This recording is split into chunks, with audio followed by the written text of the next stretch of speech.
Welcome to the Free from Wall Street podcast, where we share how we have done over $200 million in real estate deals to create, preserve, and pass on generational wealth without the roller coaster ride of the stock market. If you're ready to start investing with purpose, visit freefromwallstreet.com. But for now, let's dive into this episode. Welcome back to the Free from Wall Street podcast. My name is Steve Libman. I'm your host, and today we're going to be talking about why it's an exciting day. Thursday the 29th, we are closing, or we have closed. It's almost 3 p.m. Eastern Standard now. So we have closed with our partners a 384 unit, $42 million acquisition in Daytona Beach, Florida. Really exciting. So I wanted to spend some time today talking to you guys about why we did the deal, what is the deal, what do the metrics look like, and things like that. So we're going to dive in and break down this deal a little bit.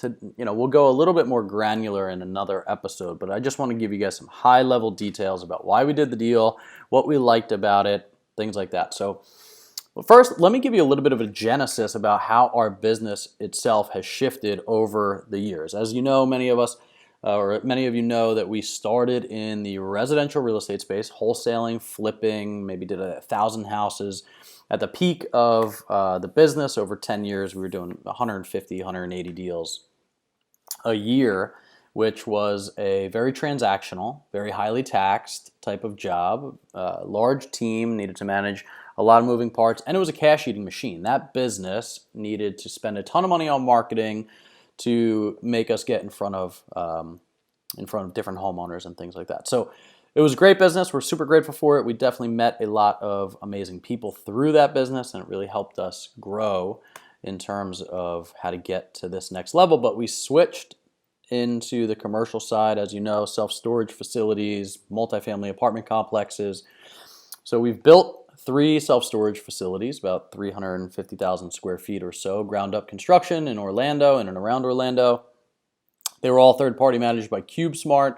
So we did all the financing and managing of them, and then they operated those deals. We just exited all of those projects a couple weeks ago. So we sold our positions, returned all the capital to our investors, plus their returns, and in turn they rolled that capital into some other projects that we had going on. So it was a great foray into the business. And then after that, we said, hey, you know what? Let's go buy 66 units, 84 units, 120 units, and manage those properties kind of in-house, right? Or use some third-party managers that we would manage. And, we are still operating a number of those deals. We're under contract to sell one of them, and they're great deals. But as you continue to grow in business, I think you need to figure out what is your niche, where is your lane. And we, last November, decided to sit down and think about what part of the business do we provide the most value in? What do we enjoy doing? And then what don't we necessarily enjoy doing? I think it's very important in your entrepreneurial journey or your investment journey or your life in general to make sure that you're doing the things that you enjoy doing, right? Because you don't want to continue to just build yourself job after job that it feels like you're kind of trudging through life to get through. And that's just personal growth and accountability that you need to do as a person to figure out what your why is and why you're doing certain things and what do you enjoy and is it giving you the lifestyle that you want or not? If so, change it. So this is what we did, right? We just did a corporate assessment of, do we like this aspect of the business? Where do we add the most value? So we are investors first, right? So we're looking at deals that people are sending us from an investment perspective first. How do I underwrite the operator, underwrite the deal, underwrite the geography, and then decide I'm going to deploy my capital into that project. And once we do that, then we open up the doors for our investor club and we say, hey, come along for the ride with us if you like this deal as well. And as we're doing that, we found that the operations piece, the asset management, the property management, construction management, all of that has to get built out, right? And we partnered in the past with some teams that were not quite built out to where they needed to be. And it was just a management piece of that to make sure that the ball kept moving forward, right? You need pretty significant asset management skills to be able to make sure that your budgets and income and expenses are all on track. And be able to discern consistently across your entire portfolio what things are out of balance and then how to correct those things. So, what we said was, we have some great relationships with institutional operators. And when I say institutional operator, I mean somebody that operates $500 million or more of assets. $1 billion would be ideal, 5,000 to 10,000 units.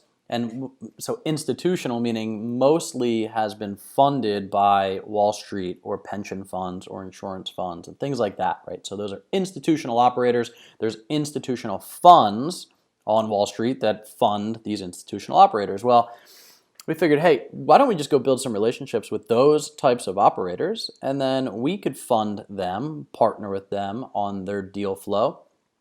And then they are really good at the operational side. We're really good at the investor management side and educating investors about this stuff. So why don't we just focus on that? So that's exactly what we did today on our closing today.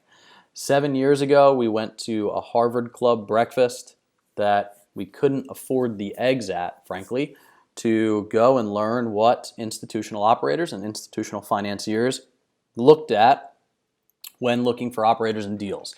And I sat next to this very nice gentleman who had been in the business for over 30 years at the time. And he was a private operator, and he was funded historically by Wall Street. And we had kept in touch, right, over the last 7 years. Hey, this is what we're doing. That's cool. Keep in touch. What's it look like? And then somebody brought us a deal and said, hey, this group is looking for an investor. And I said, oh, that's our guy. We know that guy. And we called him, had a great conversation, decided in January to do this particular deal that we're closing on today. And that the rest is history, right? So we had our previous deals were $3 million, $5 million, up to $10 million. This deal today is $42 million, and it's because we partnered with an institutional operator that gets looks at these different deals that we wouldn't typically be able to get eyes on, because who's bringing $50, $60, $70 million deals to us? Well, not many brokers. We didn't have that big of a portfolio yet, that long of a track record yet. So anyway, the partnership is fantastic because we focus on our lane, they focus on their lane, and the rest kind of works itself out. So let's break down the details of this particular deal. This particular deal is what they call a recapitalization. So this was not a straight acquisition. So a straight acquisition would be where you get something under contract, you do your due diligence, you put it under contract, you put your hard money up, and then you go and close 30, 60, 90 days later. A recapitalization is an asset that is owned by an existing operator. So the owner that we knew went and he put down his own money to acquire this property. And then after he got it stabilized, they'll do a recapitalization, which just means I'm literally getting my capital back. So we bring equity into the deal, replace his capital, the debt stays in place, the operator stays in place, the property manager stays in place.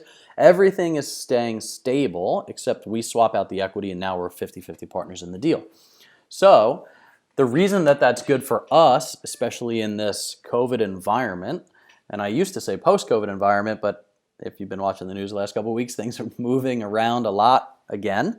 So who knows, right, what the future holds. But in a COVID environment, doing an acquisition means that you have to trust but verify what the seller is telling you. And oftentimes it's easily hidden, right? If you have 100% occupancy, but 70% of your people are paying, there are ways to kind of make the books look like everybody's paying. So there's some risk in doing smaller deals without audited financials. These larger deals, right, typically have audited financials, and especially on a recapitalization, you have the whole 18-month history of month-over-month financials because they've been operating the deal. So it's this particular property is 97.5% occupied, 100% pre-leased, which means by next month it'll be fully occupied. There's a lot of move-ins taking place August 1st. And that keeps our money safe, right? I want to deploy my capital into a safer environment versus a more volatile environment. That's why we got into this business in the first place. But especially in a COVID atmosphere or post-COVID atmosphere, you have to make sure that what you're buying is actually what you're buying. And in this, mitigates that downside risk significantly because we know exactly what we're getting because the operators owned it for the last year and a half. So that's why we did a recapitalization on this particular deal versus a acquisition. So we raised $12.2 million in equity, $30 million of debt stayed in place, 3.41%. So long-term debt, stable debt in place, no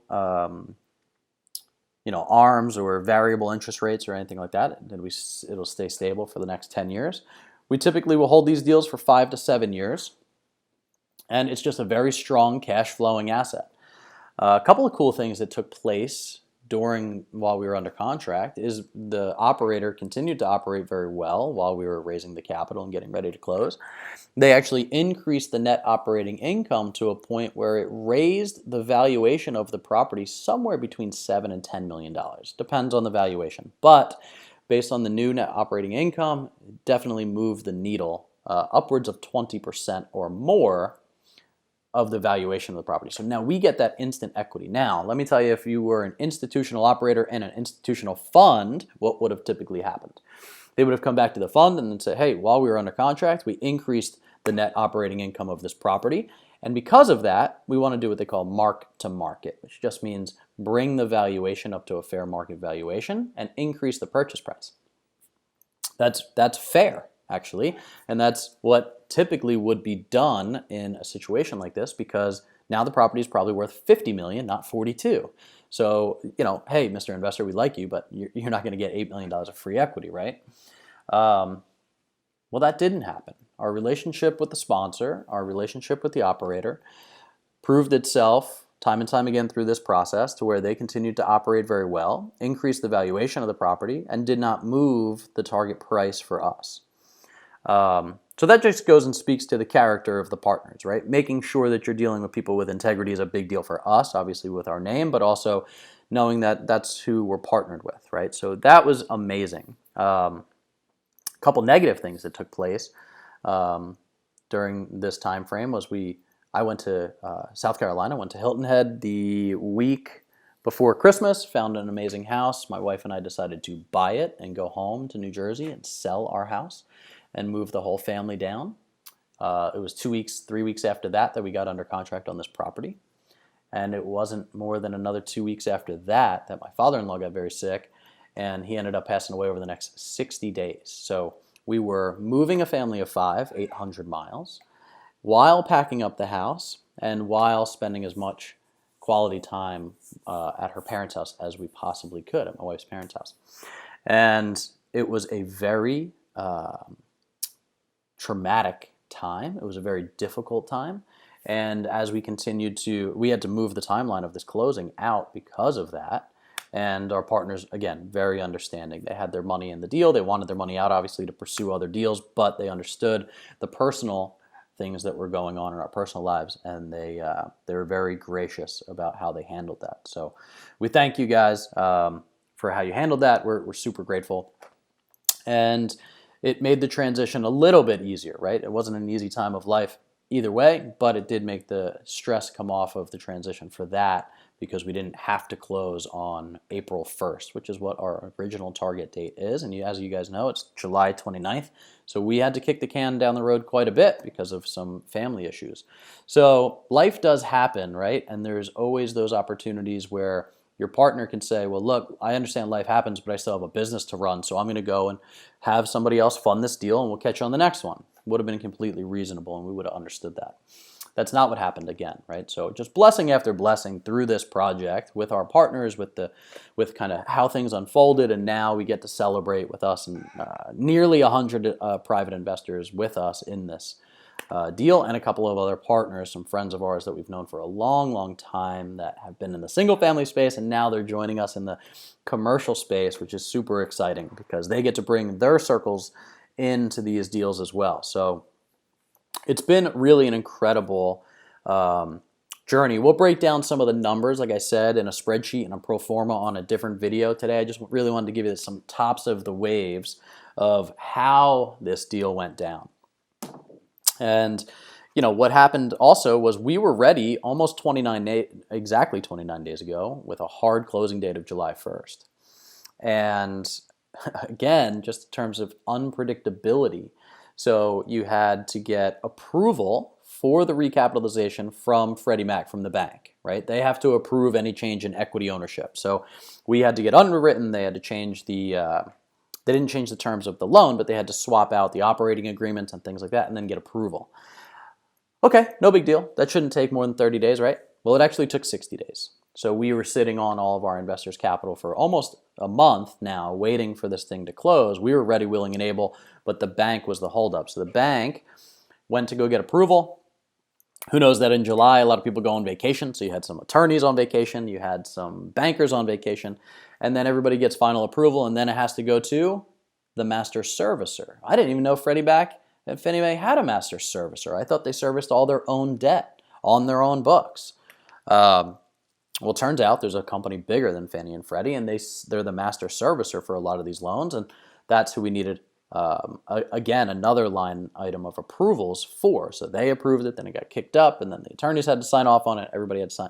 So anyway, long story short, it took about an extra 30 days to close the deal after we kicked the can down the road for a couple months too. So it was a long process to get to the finish line. But the good news is that the asset is even stronger than it is than it was when we underwrote it and decided to do the deal, right? So it's worth nearly $10 million more, if not that. It's 100% pre-leased, right? The CapEx budget has started. There's been, so we're ready to rock and roll. So we're closing today. CapEx is starting next week. Like we're going. So, you just have to be patient in this business, right? This is not a $50,000 house that we've bought and flipped, which is probably about where we were 11 years ago. This is a $42 million acquisition. There's a lot of moving parts to it. And you just have to do what you can do on a day-to-day basis to move the needle. So it's been a great learning curve. We have another property that we can do with this particular operator again this year, another $50 million project. So we're excited about that. And you've probably heard us talking, if you've been following any of our content, that we are taking the next 45 to 60 days and not doing any acquisitions. We will be working on the business, not in the business. We're going to be doing a reset. We've spent the last week or two going through some personal accountability stuff with the team.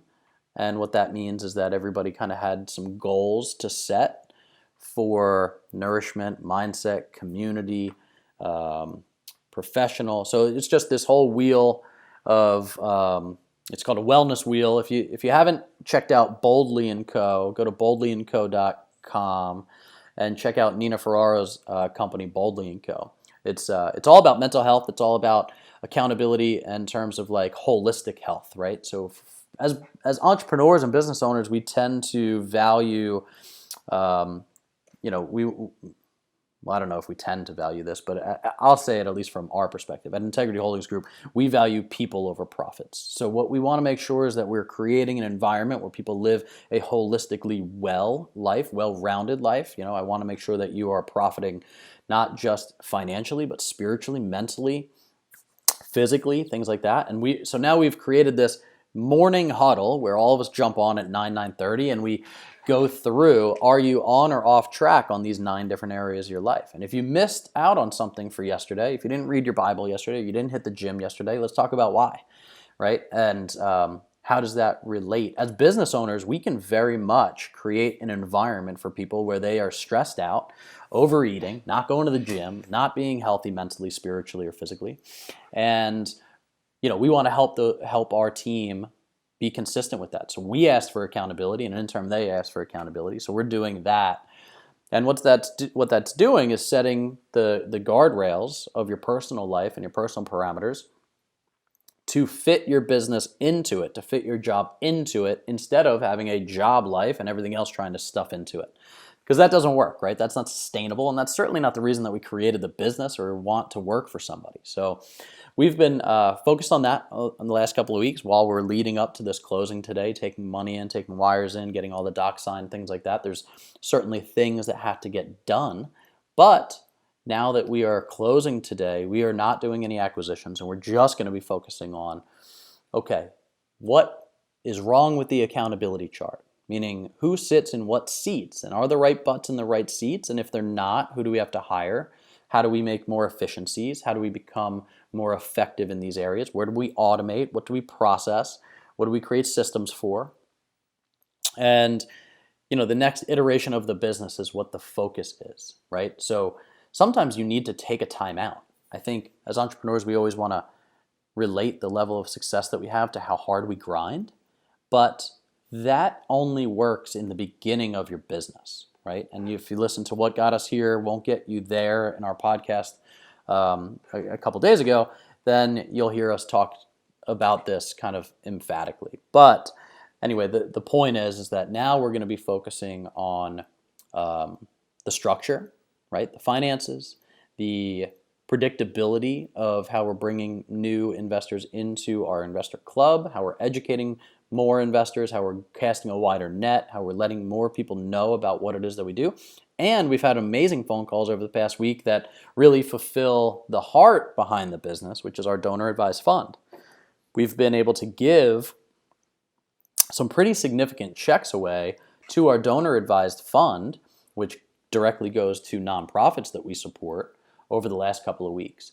And, as you start into these businesses and you create profits and all that stuff, it's really exciting.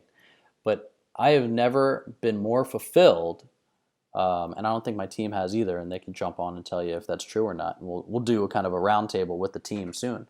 But to sit and talk to these guys and girls that run these nonprofits and giving us the stories and the backgrounds of the things that they're seeing on the front lines and how the finances are needed to help do X, Y, and Z, right? Saving girls from sex trafficking, digging wells in Western Africa, really impactful things that impact humanity in a big way.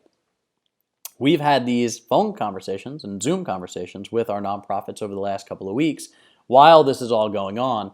And it really gets you to refocus, right? It really gets you to shift your focus into more of a humble, grateful perspective. And then also, how can we help? How can we be a bigger impact? So anyway, hopefully this is encouraging to you guys. If you haven't gone, again, check out Boldly & Co. to do some wellness wheel stuff. Talk to Nina about her calendar and like how you can make sure that you're setting those priorities into your life, because your priorities show up in your calendar. And then, just keep tuning in. If you like what you're hearing, make sure you hit subscribe and all that stuff. Hit me up with some notes and some comments. Just wanted to give you some tops of the ways as we're celebrating today and acknowledging all of our partners and all of the people that have trusted us with their hard-earned money as we continue to grow our business, grow our team, and also grow the giving through our donor advised fund. So once again, thanks for tuning in to the Free from Wall Street podcast. If you like what you hear, go to freefromwallstreet.com. It will get you to the investor club. You can sign up, make sure you get in our newsletter, stuff like that. Thanks, guys. Thanks for listening to the Free from Wall Street podcast. If you like what you hear, leave us a rating and review and let us know what you think.